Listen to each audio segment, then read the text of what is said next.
Thank you. Thank you. Thank you for being here tonight. It's absolutely essential that you be here and show Congress and you show Iran what we believe in.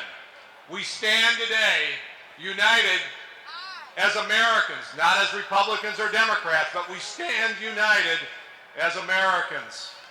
We stand united believing that America is a force for good and not for evil in the world.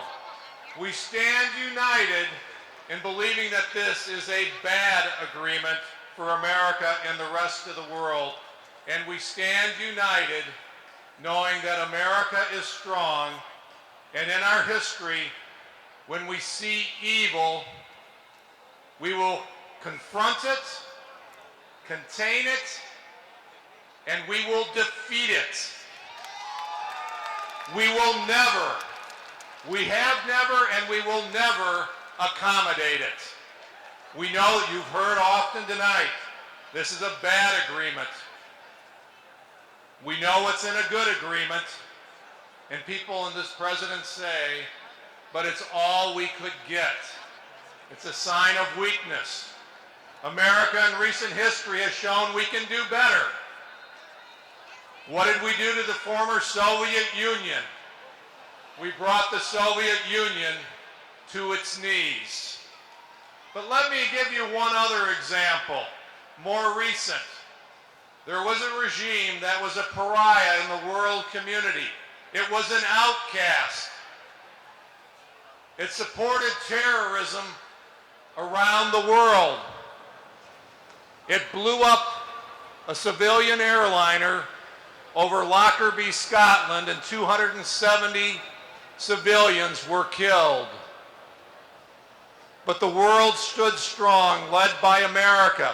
We imposed sanctions. We sent a message that we would not accommodate a terrorist regime. And in 2003 and 2004, we brought that regime to its knees, and we learned what a good agreement would be. A good agreement says, we will renounce terrorism. A good agreement says, not only that, but we will work with you to fight terrorism. We will identify terrorists in our midst, and we will bring them to justice. We said, if you want to come back into the world community, we're not going to put together a Rube Goldberg scheme of verification. You're going to crate your program up, and our Secretary of Energy is not going to be responsible for monitoring what's going on. Our Secretary of Energy, all that he's going to have to do is rent a warehouse in the United States of America, because that's where your nuclear program is going to be. We're taking it from you. We will pay compensation. You will pay compensation to the victims of your terrorist attacks over the previous years. Yes, we brought Libya to its knees. And what do we see from this president?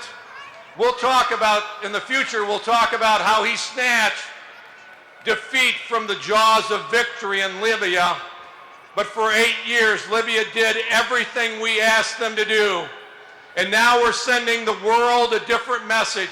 Not only are we sending a message to Iran, we're also sending a message to ISIS. It says that our strategy is no longer containment, confrontation, and defeat. America's strategy is now accommodation. Let's send a message to Congress. Let's send a message to this president that America will not change its strategy. We want an America that wants confrontation, containment, and ultimately the defeat of evil, whether it is Iran or whether it is ISIS. America is a winner. We will never accommodate evil in this world, and we never will accommodate it and allow Iran to have a nuclear weapon. Send that message to Washington. Send that message to the rest of the world, and we will win again. Thank you very much. The Iran nuclear deal. Good deal or bad deal?